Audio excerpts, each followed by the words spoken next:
What's up, everyone? This is the Nuts and Bolts Podcast, and I'm your host, the one James, here with our amazing co-host, Airball. Hey, guys. And Michael Gritz. What it do? We're here to give you the nuts and bolts of the standard and pioneer formats each and every week. But first, let me talk to you about the sponsor of the podcast, CoolStuffInc.com. Using code James5, you can save 5% off of anything in the store, sealed products, singles, anything you can ever need in Magic the Gathering. They have it. Go save yourself some hard-earned money and go to CoolStuffInc.com today. And I have something else to talk about CoolStuffInc.com. I just got a Goblin Shaman token in my image. Me personally, you can get the one James token, a 2/2 Goblin Shaman that when it attacks, you can make a treasure token if you pre-order anything at CoolStuffInc.com from March of the Machine. So go ahead and get your one James Goblin Shaman token. Let's go ahead and go to the upkeep. It's our jargon of today. It is crack. Crack as in, there's a few different things to talk about crack in Magic the Gathering. Number one is to open like a booster pack. Like, you ever heard someone say crack a pack? You're like, wait, why do they say crack? I don't know. I mean, do you guys actually know why they say crack a pack? I just imagine it's patriarchy, masculinity, crack open a beer, you crack a pack. I don't know. That's probably something to do with it, right? Yeah, I was going to talk about the sound of opening the pack, but you know what? Yeah, sure. We'll go with that. I like that more. Something else is to sacrifice something for an effect, most often said of fetch lands or artifacts. Like, you crack a bauble, I've heard, like a Mishra's Bauble in Modern. I also heard like crack a fetch in Modern as well. Not too much cracking in Standard, but I guess you can crack like a Fabled Passage or something when that was in Standard. But it also could mean to attack, like you crack them for 5. And it's also used as the crack back, which you've probably heard most often used to attack a counterattack following an attack with the most or all of a player's creatures. The damage one would receive on the crackback, quote unquote, is taken into account when deciding whether to attack or not. So you'll see a lot of people talking about the crackback when they're like, am I dead on the crackback if I attack here? And that's what they're using in that context. Any other context of crack that you can think of, maybe in Magic? Maybe Michael? Yeah, as someone who knows a bit about Magic, there's a whole bit, but we're not doing that bit. I don't want to get fired. Anyway, You're not going to get fired. I'm going to fire instead you. of the transition that I was going to do earlier, I'm just going to say, hey, there's people in Magic the Gathering who went to tournaments who took pictures of them doing the Papa Bless stance in front of people's butt cracks at a Magic tournament. Don't do that. You'll get banned. That person is, I'm pretty sure, banned or suspended or something. I don't know. But anyway, don't do that at Magic tournaments and just wear a belt. That's the PSA. Yeah, that's the week. The secret fourth definition of crack is wear a belt, guys and gals. Here we go. Here we go. We're on to the main phase today. We're going to follow up our last episode of the Standard Metagame Part 1 with, you guessed it, Standard Metagame Part 2. Super intuitive, I know. But we went over the top 24 decks, rather that we did not include the top 5. So we went to top 24. We really dug a deep dive into the top 10, 9, 8, 7, and 6. And we're going to do a deep dive into 5, 4, 3, 2, and 1 today.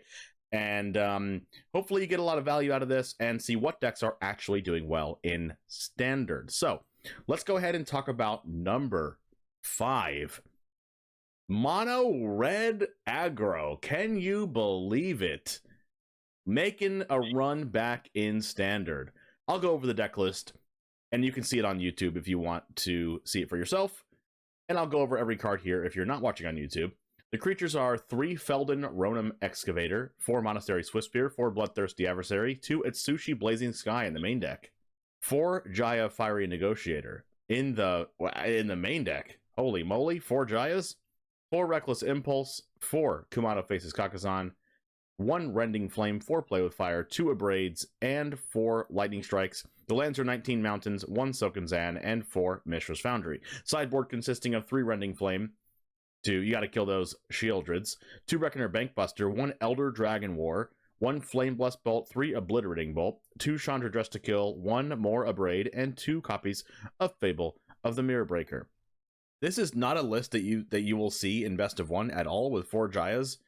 and 2 Atsushi's main deck. But in best of 3, you do have to take into consideration all of the removal spells that are in the black-based mid-range decks. So we see 2 Atsushis and 4 Jayas in the main deck, and even a couple copies of a Braid in the main deck as well. That is a removal spell, damage spell, that doesn't go face. So I'll start with you, Michael, actually. As you like playing the red-based decks, particularly in the Rakdos variety. What can you tell us about this this mono red deck? This is an aggregate mono red deck from decks that have top tournaments coming in at number 5. Yeah, I mean, the one that I'm looking at right now is Sandy Dogs, and Sandy Dogs a red aficionado, more so than me. But I think what really should be thought about this mono red deck, especially, is just like card quality over the years. If you look at a lot of these cards, there's a lot of card advantage or virtual card advantage that all these cards are giving you. And so that's how it's able to kind of keep up with what's going on in the format, because other decks, other archetypes in this standard are able to do the same. So red needs to be able to keep up, but at the same time be aggressive and do damage. And so I think it's just a really solid built deck. I think, one thing that mono red decks in the past had going for them is that they were very aggressive, very hyper efficient with the damage they were dealing, but they would run out of gas and your opponent would just, basically if they had survived like the first turns, like 1 through 4, 1 through 5, the onslaught of red would be done and then you just get cooked. So I think now that mono red has like some of that early aggression plus some ways to draw more cards or have virtual card advantage, I think this is why it's so high up in the list at number 5. That's kind of my thoughts about it. Go ahead, Airball. Yeah, I think I agree pretty heavily with what Michael's saying. Like, you look at this deck and it's called mono red aggro, and it is trying to get you dead, but looking at the choices of cards, it's not trying to get you dead super quickly, right? Like, 2 Atsushi the Blazing Sky is like, that's a card that's quite slow by mono red standards. It's not trying to get you dead on turn 3 or 4. Bloodthirsty Adversary is just a Grizzly Bear with haste until turn 5. 4 copies of Jaya Fiery Negotiator, a pretty good testament to how bad standard is currently at removing planeswalkers. Yeah. And you have Reckless Impulse for card advantage. Felden has been surprisingly good card advantage when things like Voltage Surge are around. It attacks into creatures very well, which is how Grixis and those other decks control the board. It's hard to not get a 2-for-1 out of your Felden, or at least get some card advantage out of it. I find like this is a deck that's willing to go to the long game because so many decks are running Painlands, and you just know that your opponent is going to help you by turn 5 or 6 of the game, hurting themselves for 3, 4, 5 points of damage, and your prowess creatures from Jaya and Monastery Swiftspear are going to be able to use your card advantage to carry the day. I do have one thing to ask you about, Airball or Michael, whichever one wants to talk. There are no copies of Mechanized Warfare. That's a card you've seen in mono red all over the place in best of 1. Best of 3 decides to take the Mechanized Warfares out, become less of a burn deck and more of a card advantage deck. Does that just echo what you were saying, or is there something deeper with no Mechanized Warfare? I think Mechanized Warfare doesn't really fit, because it's not a card that really affects the board the turn you play it. And in a grindy mid-range game, every card you draw has to do something. There's not many situations I wouldn't rather just draw like a lightning strike off the top in a board stall than the Mechanized Warfare. Yep, agreed. It just doesn't do anything the turn it comes down, and it doesn't really work. It has no deck synergies with whatever else is going on in the deck, like inherently. Yeah, it can kind of like give you. It just doesn't line up. Like your turn 3 play, like think about it. Like on the perfect, what do you call this? The perfect curve. Like you play it on 3, then what? Like doesn't really matter. You play it turn 5, still doesn't really matter compared to what you're trying to do. You're just trying to like make sure you're either drawing cards or hurting your opponent, and that's how this mono red deck list is built. And it's not inherently hurting your opponent when you play Mechanized Warfare. So I agree with Airball. Right. You're not playing cards like Phoenix Chick to make sure you can always get damage in with the Phoenix Chick, with the Mechanized Warfare in play, and this is more of a mono red mid-range deck, right? It's a deck, it's like aggressively slanted mid-range, and I like the fact that it does this, and I might actually try this deck for myself. I play a deck in Modern that's Izzet Prowess, and of course it has a couple cards in here, Monastery Swiftspear, the main one, but I'm playing 4 copies of Light Up the Stage and 4 copies of Expressive Iteration, and that's those 8 cards. I'm also playing a copy of Underworld Breacher too. So that's like 9 or 10 cards that are not exactly kill you now type of cards, but it is more explosive. And you can see how explosive this red deck is. It's not going to kill you. It's not going to kill you in chunks. It's going to kill you over time, especially with cards like Chandra Dress to kill in the sideboard, but it also has the capability of killing you in chunks with a big 4/4 flyer in a Sushi Blazing Sky. Bloodthirsty Adversary can come in with as a 3/3 haste that lightning strikes you in the face. So you can just take big chunks of 5, 6, 7 damage in a single turn, but there's a ton of card advantage in this deck as well. 4 copies of Reckless Impulse, exile on the top 2, you can play them. Jaya Fire Negotiator, exiles top 2, you get to play one of them, and also makes additional prowess creatures. Atsushi gets to look at the top 2 or 3 cards after it dies. It gets to look at the top 2 cards until your next turn. You may play the cards. So there's a lot of cards that you keep turning the card advantage and playing cards out of exile. So I do really like this style of mono red, and I'm looking forward to playing it.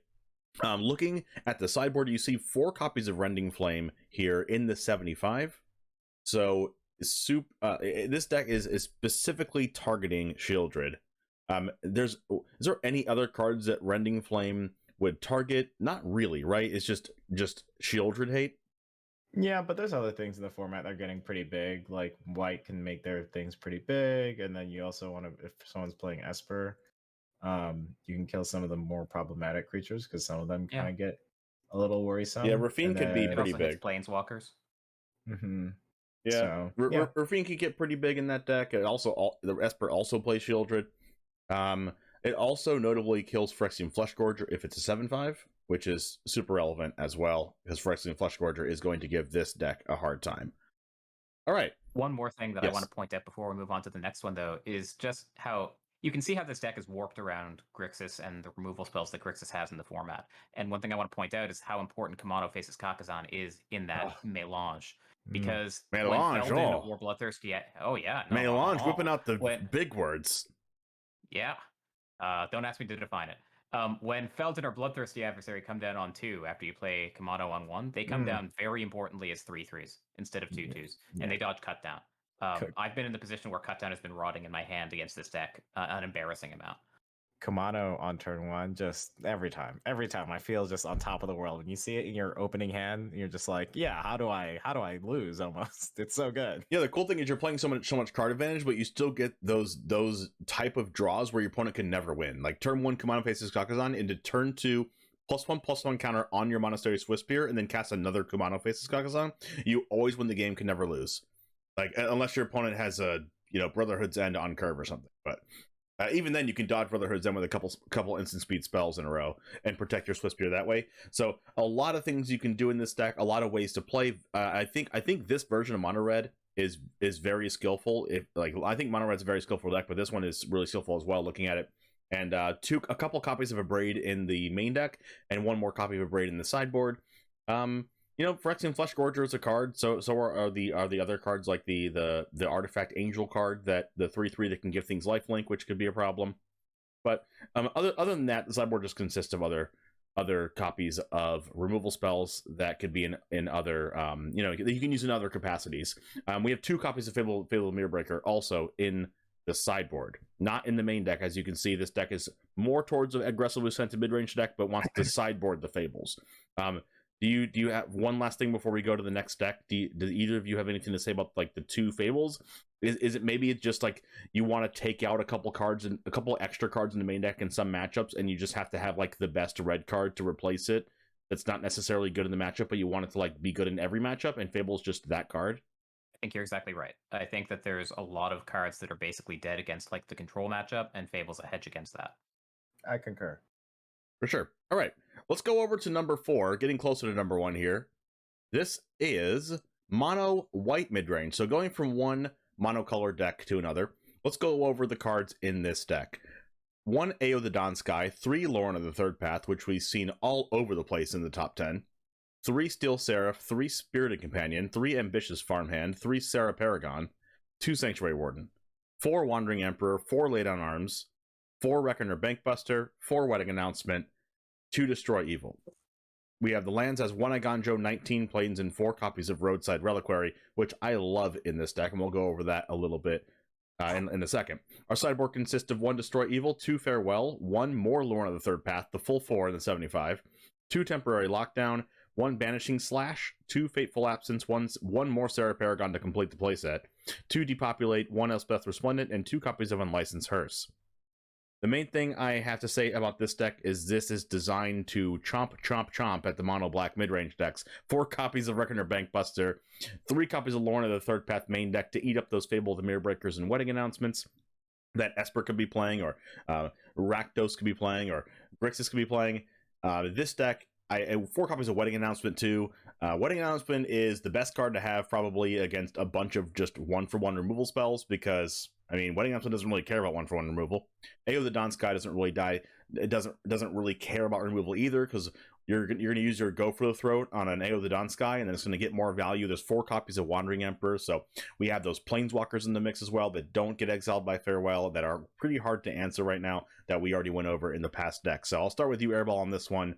What do you like about Mono White Midrange, and why do you think it's number 4? Yeah, we talked a lot about this deck last week. I know this is number 4 on the list, but this is basically the Boros list that we talked about last week, except without copies of Fable of the Mirror Breaker. Yep. And in exchange for the Fables of the Mirror Breaker, you get some copies of Ambitious Farmhand, and you get an extra Reckoner Bankbuster in the list, and you also get Steel Seraph. So this is the Boros aggro, or the Boros mid-range list from last time, turned a little more aggressive. The Steel Seraph gives you a more aggressive bent, can give things flying to get over the blockers that Grixis and Esper rely on to keep you from attacking their life total. And you also have Sarah Paragon to grind out games that you otherwise shouldn't be winning, because those cards keep coming back from the graveyard. I think there's a pattern here in mono white and mono red being the more aggressive versions of decks rising up the ranks, because the mid-range decks of the format are all sort of teching against each other, and they're cheating a little bit, not thinking anyone's going to attack them from underneath. And these decks, while having the ability to grind, are able to pressure these other mid-range decks in a way that they're not expecting right now. That is true, and this deck actually better than the Boros deck, because the Boros deck has to play like the red-white tap land that counts as a plane, so they can utilize Laydown Arms. This mana base is way better than the Boros mana base, and can utilize Laydown Arms almost every point in the curve. Michael, what do you think about this deck?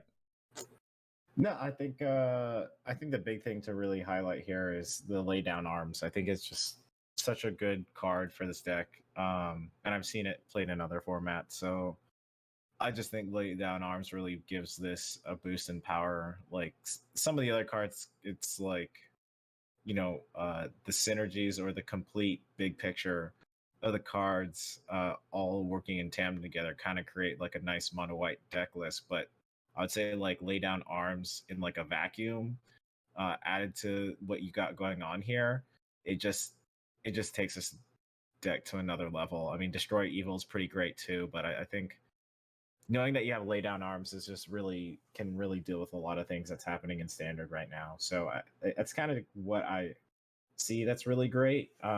And then you just have like really good packages. I think Steel Seraph is like a card that I'm always worried to see, because it's just like, oh gosh, what, you just have so much options, you know?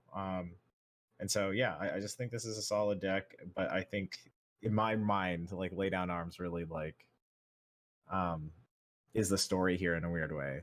I could be incorrect, but I just feel like that card is just so powerful. Yeah, this deck being able to utilize Laydown Arms it's the best deck in the format to play Laydown Arms in, because you have 19 planes, 4 Roadside Reliquaries, and 1 Iganjo. You're using Laydown Arms at almost every point in the curve, and every time you draw one, it's usually live to exile the thing that you care about.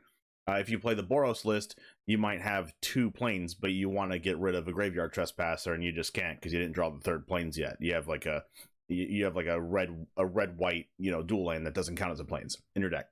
I've noticed something pretty sneaky about this deck. Every single part about this deck dodges every removal spell that black mid-range deck plays outside of Infernal Grasp, and black mid-range decks are playing less and less of that, and they're going more towards Go for the Throat, and we'll see that in the next few decks, I believe.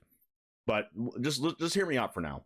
Ayo the Dawn Sky triggers when it dies, and then the only thing it can die to is Infernal Grasp and Go for the Throat. Lorna of the Third Path gets a trigger on ETB. So who cares if you kill that? It already did its thing. Steel Seraph can't get cut down, and it also can not get Go for the Throated since it's an artifact. Spirited Companion gets value before it dies. You don't really want to use your cut down on a Spirited Companion. You just it's actively bad to do that. It's actively bad to cut down an Ambitious Farmhand unless you're going to use the other ability to become a 3/3 lifelinker, which is an underrated part of this card. But it already searched for land. Why are you going to cut down this card, right? It's 3 copies of Sarah Paragon that gets value out of the graveyard already. Yeah, sure, you can remove it in response, but you've already got the value out of the graveyard. You've already cast your Reckoner Bankbuster, Wedding Announcement, or Ambitious Farmhand, or whatever out of your graveyard with this card already. Or even played your Roadside Reliquary back out of the graveyard after you drew 2 cards from it already this game. Sanctuary Warden, it has the shield counters on it, so you can't even remove that card. Wandering Emperor makes a bunch of tokens. I'm not even done. Like, a Wedding Announcement just laughs at removal spells as well. And that's all the creatures in this deck. Literally everything does not care about removal. Let's go ahead and go over to the sideboard and talk about that for a second. One copy, having access to Farewell in the deck has to make every deck kind of scared of this card. 2 copies of Depopulate mean that you don't really care about your opponent getting under you. Even with 4 copies of Lay Down Arms, it's really hard. 4 copies of Lay Down Arms and 4 copies of Wedding Announcement and a bunch of chump blockers means that mono red or mono black aggro, things like that, decks that we talked about in the last episode, have a hard time getting under this deck as well. Anything else about that, Airball, before we move on to the next deck? I think mono red in particular will have a difficult time getting under this because you have a lot of ways to play around their threats. Wandering Emperor is just a really difficult card to play against if you're playing mono red. Ambitious Farmhand with Coven turns into a lifelinking threat that mono red has a difficult time dealing with. Lay Down Arms as just Swords to Plowshares for basically anything in their deck is very hard to deal with. And Steel Seraph, giving things lifelink and sending them over mono red's creatures is very hard for them to deal with. I think that this deck, mono white, should have a very good matchup with mono. Yeah, so I think this deck has a good matchup against. We've established it has a good matchup against removal spells in the black-based mid-range decks like Esper and Grixis, and it also has a good matchup against mono red. So, Michael, what do you think this deck's weaknesses are? Like, what does this deck lose to?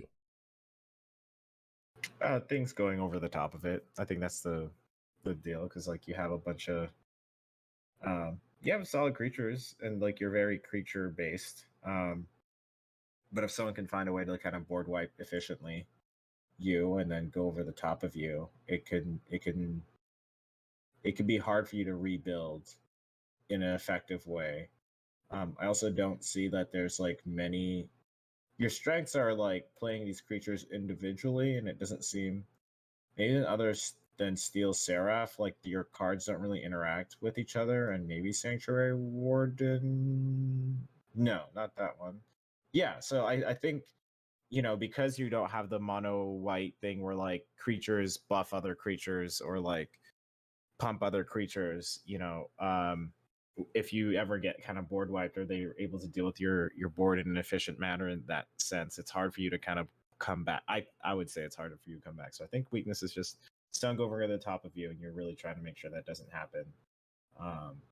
Wedding Announcement certainly helps, and then some of your other things in the sideboard. Let's see, Elspeth like also being a planeswalker, so there might be some stuff that you can do, but I think you're just worried about someone going over the top of you. Yeah, actually, I think that's a good point. I think Elspeth Resplendent is a sideboard card that's brought in just in case your opponent's like slamming Farewells on you, and its Farewell's not going to get rid of the Elspeth.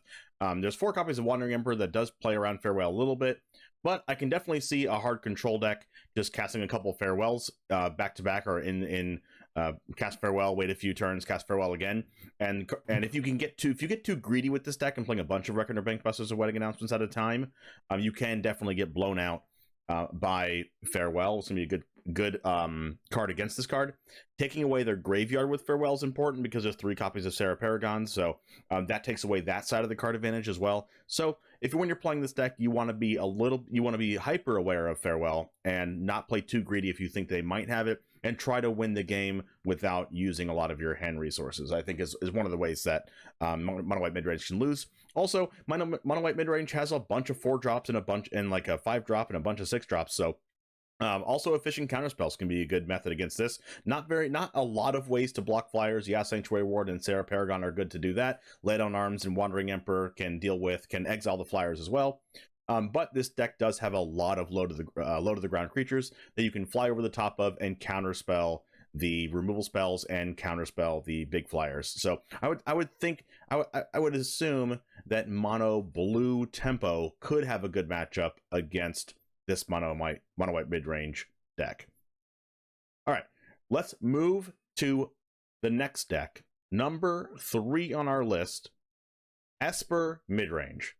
This has 4 Rafine, 3 Shieldred, 2 Tenacious Underdog, 4 Denic Pious Apprentice, 3 Ayo the Dawn Sky, 3 Wandering Emperor, 4 Wedding Announcement, 2 Siphon Insight, 1 Spell Pierce, 3 Go for the Throat, 2 Make Disappear, and 2 Destroy Evil.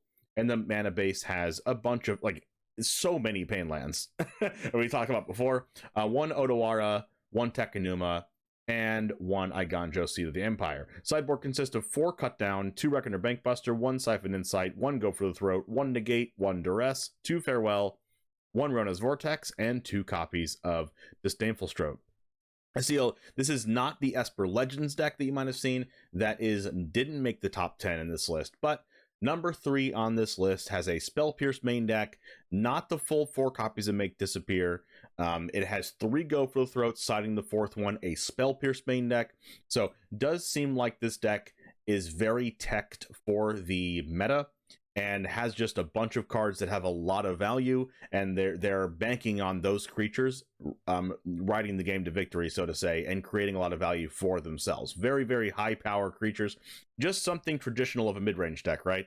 You are playing with like the best cards basically, and you're playing with the best creatures available, and they might not be as synergistic with each other, but there could be some synergies, and the cards are all awesome. You do have some synergies here with turn 2 Denic, turn 3 Rafine, turn 4 Shieldred that almost always wins you the game, because you're just gaining so much life off of Denic getting the +1/+1 counters, and after Shieldred comes down and Rafine hits the battlefield, you get all of those draws and all of that life, so it makes it almost impossible for your opponent to come back and win the game. What do you like, Airball, most about this Esper midrange deck, and why you think it's number 3? Yeah, I mean, it's very aggressive. As mid-range decks go. Like, Rafine is one of the few must-answer this turn threats in Standard, or it already feels like you're dead. If you get to untap with Rafine, then it feels like you're in serious trouble. But part of the reason for that, and the card that I've been super impressed with in the Esper list, is Denic. Denic is just a 2/3 flyer, great beater, and it also plays very well around Grixis's main play, which is turn 2 Blood Tithe Harvester, sack it on their turn 3, and then Corpse Appraiser whatever's in your graveyard. So for instance, it dodges the Blood Tithe Harvester's effect, right? Like, it's the 3 toughness is too big for Blood Tithe Harvester to kill. And also, Corpse Appraiser can't target anything in the graveyard with a Denic in play. And that's to say nothing about Denic's great backside. We love great backsides on this show. We talked about crackbacks already. Yeah, absolutely. Denic comes into play on its backside, and all of a sudden, any creature card that goes to the graveyard for any reason turns into card advantage for you. So when it's not beating down the opponent, when they do answer it, it's still a source of card advantage from beyond the grave. You get to play Wandering Emperor, you get to play Wedding Announcement. These cards all give Grixis headaches. I love this deck. I think it's fantastic. Michael, you play. I'm sure you played the deck, or a lot of played it yourself. What do you think about this Esper deck? I think the Esper deck kind of has like some of the best creatures in Standard right now as the package, and then you're playing the Wanderer, which is amazing. Everything else in the deck, however, I feel is skill intensive, meaning between the rest of the. So in this aggregate list, you have the 16 creatures, the 3 planeswalkers. And I think those are pretty solid, and like they don't get tuned as much possibly, but I feel like what really you have to like have the skill testing that happens is between the enchantment, which are for wedding announcement, and your instance and your sideboard cards. And I feel like this is where the skill cap is, or skill testing is because depending what tournament you're bringing it, if you're bringing it to your LGS, if you're bringing it wherever, those are where you make the big strides in this deck, big strides in this deck. You know, I think if you bring the wrong the wrong collection of stuff, where I didn't mention the core part of that deck, I'm not saying that the cards, the 19 cards I mentioned, are the core part, but I'm saying like they feel pretty solid. But we really get to play around with the other 14 plus 15, 29 pieces of other than lands. You might have to switch lands, but like the other 29 cards to include sideboard that aren't lands, that's where you're going to make a lot of strides there. And I feel like people who pick up the Esper deck, if they feel like they don't do well with it and say, oh, how are people doing well? This is only third, in the tier list. I think you might be misled because your numbers are off, and it's very much a read the metagame, read where you're taking this, and your deck can maximize how well it can perform.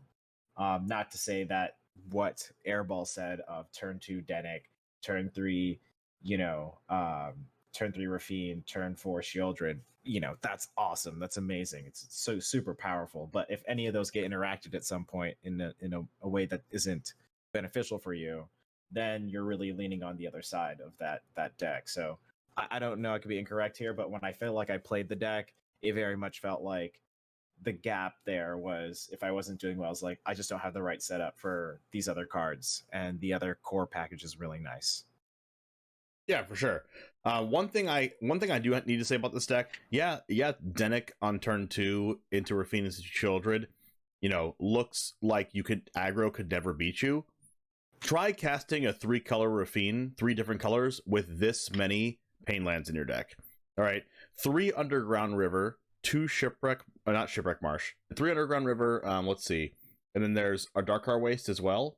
And then 4 copies of Caves of Quelos. So do the math there. What is that? 4, 5, 6, 7, 9 pain lands. If you draw like 2 pain lands in your opening hand and you have a great hand, you keep it, you're taking like so much damage. I don't even know how much damage that is, but say you do have the Denic, into Rafine, that's like at least 4 damage, depending on how many, if you drew 2 pain lands. And mono red, we've seen, can do a lot of damage, and helping them beat you is part of the way that mono red tries to win the game. And killing a Denic isn't as big of a deal since there's a bunch of lightning strikes and abrades in their deck. So it looks like you just can't lose to aggro with 4 copies of Wedding Announcement, a bunch of Wandering Emperors and Shieldreds. Especially the mono red deck could take advantage of you spending a bunch of life casting your spells. One thing I do like about this deck is it can utilize Plaza of Heroes, which is probably the best land in Standard. It's amazing. Obviously, you can pay. I mean, I guess Fortified Beachhead might be the best land in Standard. I don't know. There's a bunch of really good lands in Standard, but Fortified Beachhead is basically Tundra. I mean, that card. Read that card, then read it again, and then read it again. But Plaza of Heroes gives it indestructible and gives your creatures indestructible and hexproof, and that could go a long way. I have seen Esper just sit on Shieldred the whole game with a Plaza of Heroes and just says, "Good luck dealing with my Shieldred." One more thing that I want to point out, and why I think Esper is so high up in a mid-range meta, is because Esper tends to have the best sideboarding options available. Usually the best answer cards live in white, blue, and black. Black gets you discard spells, it gets you kill spells. Blue gets you counter spells. White gets you exile-based removal. And depending on the meta that you expect when you're playing Esper, you can side into any one of those options. If you're not playing white, if you're playing red instead to play Grixis, your options are a lot more limited because your red sideboard cards tend to be a whole lot worse than your white ones. There's not a whole lot of white in this Esper sideboard list that we're looking at right now, but I think that your options are very good. If you invest a lot of time learning to play Esper, you can tech it for any meta that you expect later on. Yeah, I like how this Esper list and Esper colors in general just have access to the cards, even if you don't play them all. Like, there's 4 copies of Cut Down in the sideboard. They could very well be in the main deck. But so mono red might take a lot of game 1s because you're not actually main decking those cut downs. it's deciding to be better against mid-range mirror matches with the copies of Siphon Insight, Spell Pierce, Make Disappear, and Destroy Evil in the main deck. But you can easily switch it around if your metagame is different, or if you are at a different point in the ladder on Arena, and your sideboard gets you basically get to play whatever you want. Because like you were saying, red and green don't really do anything that Esper can't like already do with those colors. There's and just the option to play Farewell, the option to get to play Discard if you want to play Duress, the option to play Negate or other copies of Siphon Insights, really just gives you full control over how you want to win the game, and also, but also has that higher skill ceiling and a higher skill cap because of that, I think. All right, moving on to number 2, we have Grixis midrange. Okay, yeah, I did I fool you all? No, it's not Grixis. It's it's Azorius Soldiers. Now, this one I think I thought at first glance would be a little bit lower on the top 10, but it makes number 2 on the list above Esper. And there's a lot of reasons for this. I'm going to go over all the creatures, but there's 34 of them, so I'm going to go over it really fast. 4 copies of Recruitment Officer, 4 copies of Yodian Frontliner, 4 Resolute Reinforcements, 4 Valiant Veteran, 1 Denic Pious Apprentice, 4 Siege Veteran, 3 Harbin Vanguard Aviator, 4 Skystrike Officer, 4 Thalia Guardian of Thraben, 2 Zephyr Sentinel, and 2 Slip Out the Back. 24 lands, 6 planes and an island, 2 copies of Mistress Foundry, 4 Secluded Courtyards. That is a land that this deck can play, which is an amazing land for tribal decks. We have a Deserted Beach, 4 Fortified Beachhead, which is first or second best land in Standard, I think, 4 Darkar Waste, 1 Odawara, and 1 Iganjo. And then our sideboard is 1 Spell Pierce, 3 Protected Negotiators, 3 Lorna of the Third Path, which isn't even a soldier, and they're playing 3 copies of this card.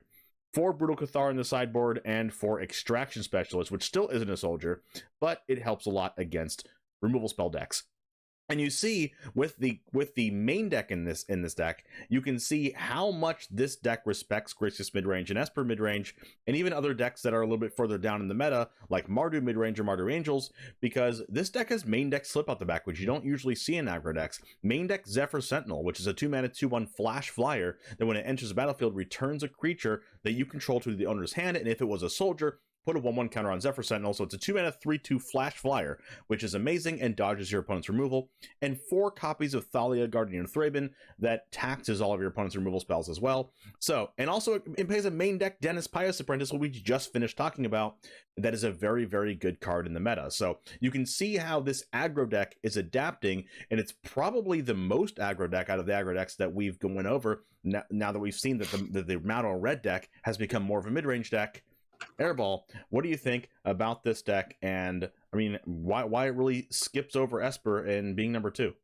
Yeah, no, I think you're exactly right. When I was looking at this list, I thought I could practically skip over it. Zorius Soldiers, how much room for innovation is there really in that list? Usually these tribal decks, Wizards prints a bunch of good stuff, and that good stuff, go figure, makes the list, and there's not a whole lot of room for creativity. But here it like migrated from just playing the best soldier cards to taking on the more flash kind of blue-white flash game that you were talking about. You have 4 copies of Resolute Reinforcements that can play on the opponent's end step to make their Corpse Appraiser more painful. 2 copies of Zephyr Sentinel do exactly the same thing. Thalia is a huge headache traditionally for control decks that are playing 1-for-1 kill spells.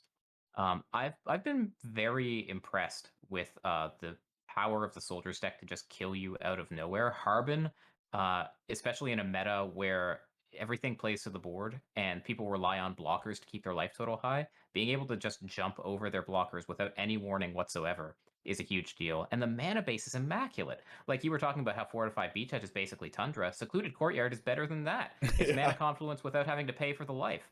Everything in the deck almost gets cast off of a Secluded Courtyard naming soldier. Only one more thing I want to add, because this got me more than once. Brutal Cathar on its back, not a soldier. Nope. If you're trying to do your lethal math with Fortified Beachhead, or you're trying to attack with 5 creatures to trigger Harbin, and then it doesn't for some reason, that's probably why. It's not a bug in Arena, it's your fault. Yeah, that is true. You do have to keep that in mind. What are your first thoughts on why you think this deck is number 2 on the list, Michael? Easy. Thalia, Guardian, Raven. That card is messed up. Like, if you're playing against any mid range or control, I mean, in some cases, some are the monocolored decks. Like, you could just you know, what is it called? Like, music stops. Like, I feel like that's what happens. You play Thalia. You're like, everyone's just like, oh no, like my curve is all messed up. If you're a standard player and you haven't played older formats and you go against a Thalia, you're like, what do I do? It's like, yeah, we all been there. We're all there. We've done it. We've all been there. It sucks. So Thalia is just like a huge, like, mana curve disruptor for other decks. And so because your mana curve is undisturbed and you're playing basically through the board perfectly on curve and you're throwing everyone out of whack, like, there's so much like advantage there. And I think that's like really, a big factor. You have some of that flash package that, we're speaking into. And yeah, and then you're getting +1/+1s. It's like, weirdly, this feels like a better mono white deck in some regards, because like you actually get to do the thing where your other creatures buff other things and you're stopping your opponent from like, from like a death and taxes type of thing where you're taxing some of their stuff of what they're doing. So, I think, yeah, deck is solid. When I see like tribal decks, I just think memes all the time. Like, people are like, look, it's my favorite. It's soldiers, it's goblins, it's elves. Oh, and I just don't want to deal with it. But this is looking at this deck list, like, no, y'all rejoice. Soldier people, y'all do backflips, y'all step and march in formation, play your deck, have a good time. It's the best time to be a tribal person if this is what you're going for. So like, hats off to y'all. Have a blast. I see what you're seeing. I agree with you. Yeah, that's all. I mean, that's what I want to say. This is just kind of a very well done sweet deck extraction specialist. Sheesh. That card is so good. Yeah, I do. Speaking, Did you guys play? Go ahead. Did you guys play any of the decathlon event on Arena? I didn't. Mm-mm. There was one decathlon event where it's basically standard, except you get to start with a treasure on turn 1. It's a little different than that, but you basically get to start with a treasure on turn 1 and nothing else matters. I played turn 1 Thalia in this deck. Disgusting. And got turn 1 scoops a lot. Like, a lot. Because how do you deal with that? They're like, I don't want to mess with that. Like, turn 1 Thalia, like, jeez. What is this, Legacy? Yeah. Like, what is this, Legacy? What are you just... like, okay, all right, dude. You want to be the harbinger of no fun for your opponents. Go ahead.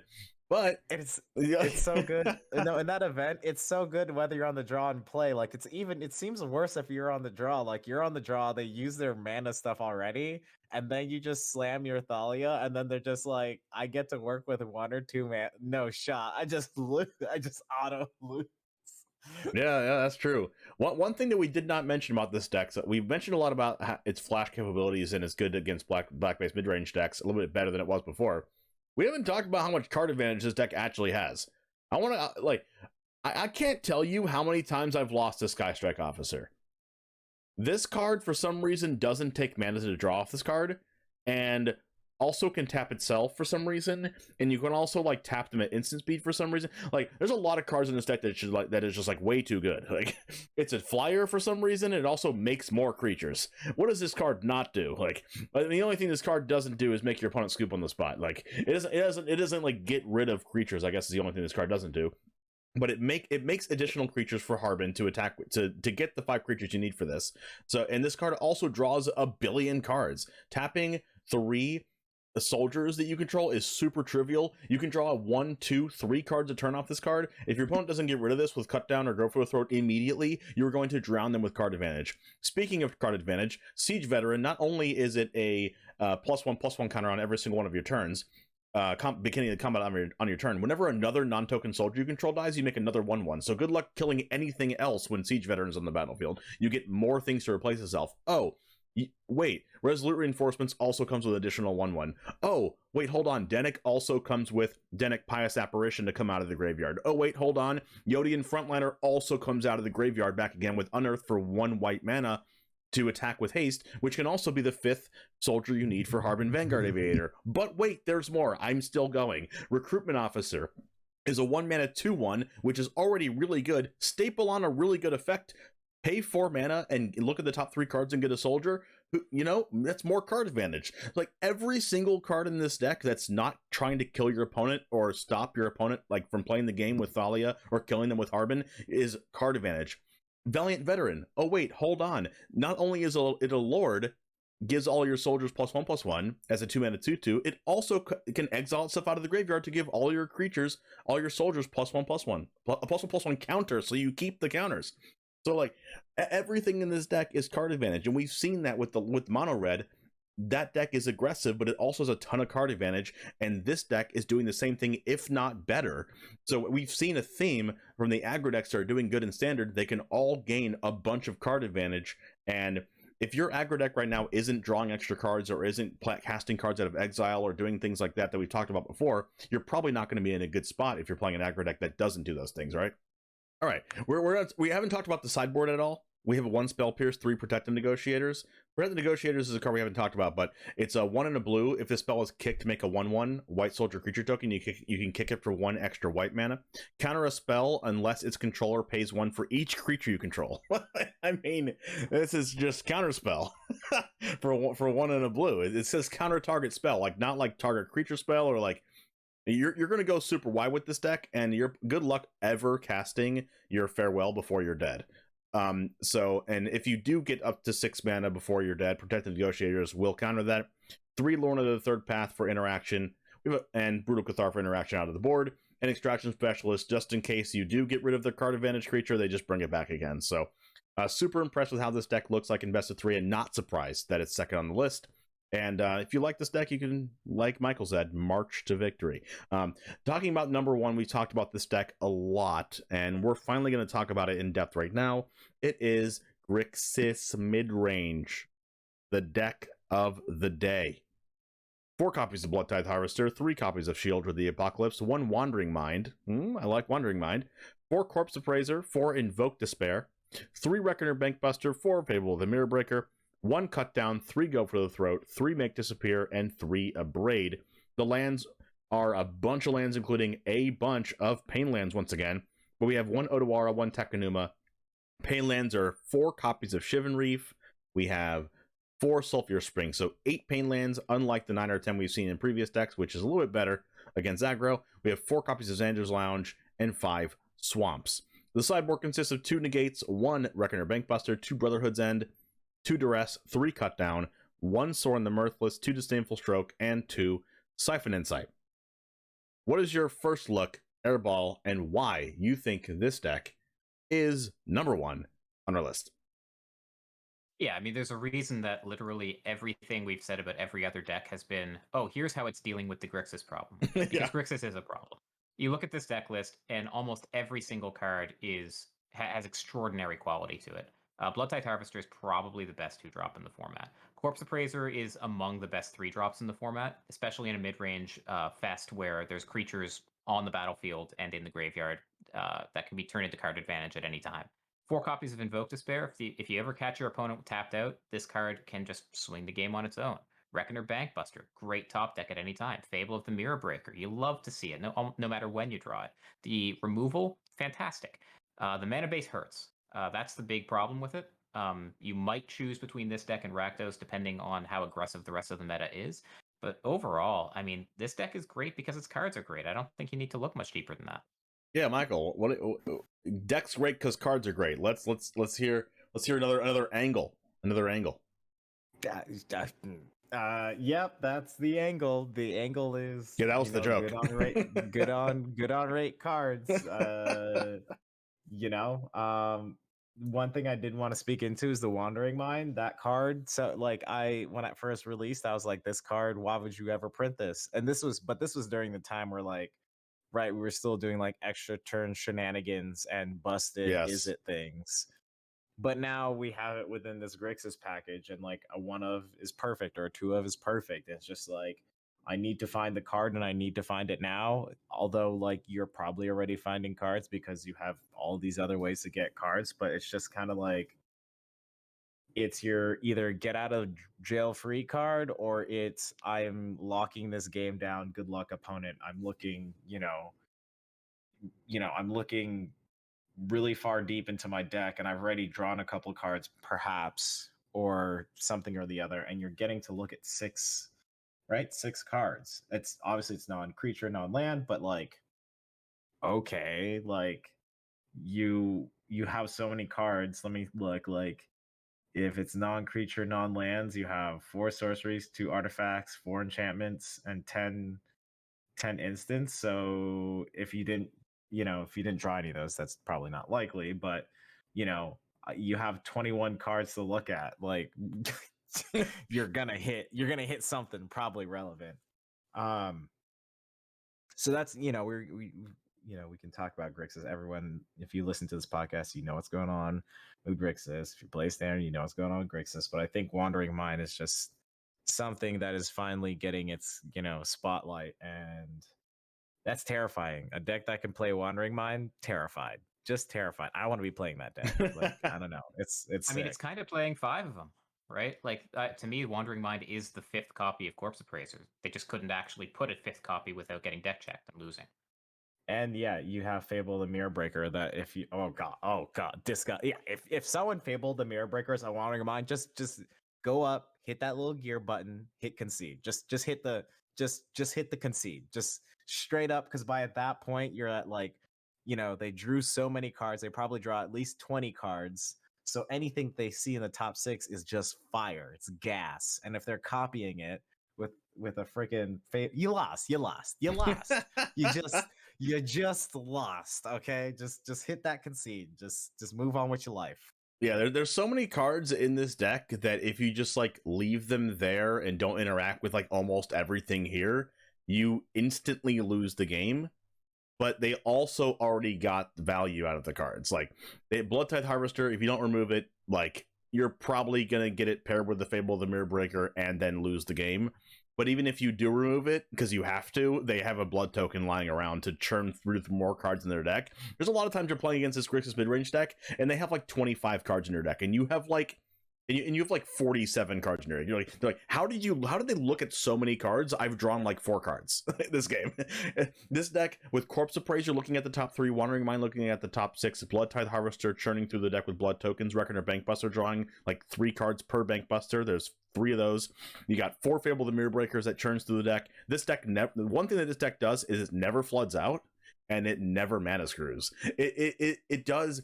It is just like the most consistent thing to be doing, because even if you're mana screwed on 2 lands, right? You're like, okay, I didn't draw a land for turn again. Pretty unlucky. Okay, let's try to draw a land with our Blood Tithe Harvester blood token, and then you're going to hit the land, right? Or you're highly likely to.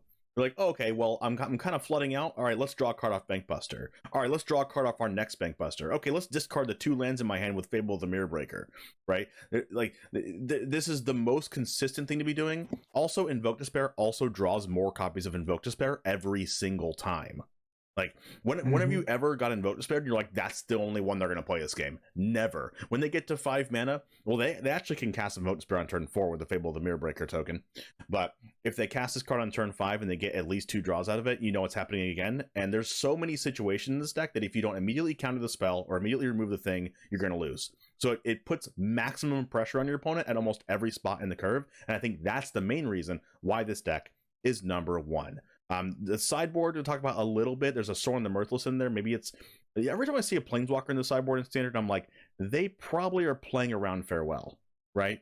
Because Farewell, that's one thing they can't get rid of is Planeswalkers. So if you really don't want to get Farewelled, you just stick a Planeswalker in your sideboard. We've seen that in the mono white deck with playing one copy of Elspeth Resplendent, 2 copies of Disdainful Stroke, 2 copies of the Negate. So this deck is well equipped at dealing with your opponent's attempts of going over the top, because how do you go over the top of it? How do you beat mid-range decks, right? In mid-range metas, you go over the top of them, but then the mid-range decks start playing blue so they can counter the attempts of going over the top. One of the ways you can go over the top of this deck is to use like a reanimator strategy on those big artifacts and enchantments, like one with the Multiverse and Portal to Phyrexia. That's a way that you can beat Grixis, but it's, as you can see here, Grixis is well equipped to deal with that. but you can catch them in a situation where they don't have a counterspell and beat them with those kind of decks. So if you are looking to beat Grixis, I would probably go with one of those, or go with mono red maybe. I don't know. If you're trying to beat Grixis right now, let's start talking about how to beat this deck. How are you? What's the strategy, Airball, and how you're beating Grixis right now in Standard? Yeah, it's like what you said. You're trying to go big, and you're trying to make their single target removal bad. There's a reason that we're seeing 4 copies of Wedding Announcement in so many decks. Wedding Announcement gets a big board for 1 resolved spell, and it's kind of a nightmare for Grixis to deal with on a card-for-card basis. One deck that I've seen that didn't make the top 10, but that does make this deck very unhappy is the Green-White Enchantments deck, because Grixis traditionally does not deal with enchantments all that well, period. Really only Invoke Despair in the deck answers it, and if you have multiple in play, then you get to choose which one you're sacrificing anyway. So that deck has the problem of not lining up super well against the rest of the meta, unfortunately. I am just looking forward to a Standard. I'm having fun in Standard, don't get me wrong, but I'm looking forward to a Standard where you don't need to run 3 copies of Make Disappear at least. Yeah. Every time you sleeve up if you want to win a tournament. I hate that there are so many threats right now that if they're not answered on the stack, and you let the opponent untap after it has resolved, the game effectively spirals out of control because there's no good catch-up mechanism in Standard right now. I think that that's probably not a problem that they can realistically solve until rotation happens. So I think we're stuck with this for a while. Yeah, how are you beating Grixis, Michael? Well, I'm never gonna. I just play Grixis. That's what I do. I can't beat him. Join him. Yeah. Otherwise, I would be playing Azorius. But and it's not even control. Like I would rather just, if I'm gonna play Azorius, just go full on control. Like I might as well just do the thing. But I don't like white decks with like your frivolous creatures. I hate Selesnya. I hate Azorius. That's like for like creature based. It's just not my gig. But if I was going to do it, if someone was like, you cannot play Grixis and you must beat Grixis, I would play the soldier deck. It looks good. It looks the Thalia. I'm interested in Thalia. If I want that, I want Thalia in my open in hand. That's what I want. I want that. That's what I want. And then, that's kind of what I'm looking for. Because that might make your Grixis opponent stumble enough if, they don't Blood Tithe Harvester your Thalia. But that's, you can hope.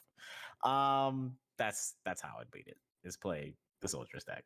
So yeah, I mean, yeah. how I'm beating this deck actually is playing this mono white mid range deck that came in at number 4 on the list, because all the removal spells do absolutely nothing, as I said before about the mono white mid range deck. That's true too. And yeah, you can counter some stuff, but this deck can be aggressive if you don't remove stuff fast enough, and you probably don't want to remove an ambitious farmhand or spirit companion. And also, this deck can kind of go over the top with Sanctuary Wardens and Wandering Emperors, and always has removal for the Blood Tithe Harvester and Fable the Mirrorbreaker with 4 laydown arms in the deck, and also plays 4 Wedding Announcement, so it's pretty prepared against Invoke Despair. So everything that the Grixis deck is doing, I think mono white mid range is the way to go if you're trying to target it. Listen, I've made a lot of concessions to get better at Magic and like not think about the color wheel and remove color identity from Magic, but mono, I just can't. Mono white, it subverts everything I know and love.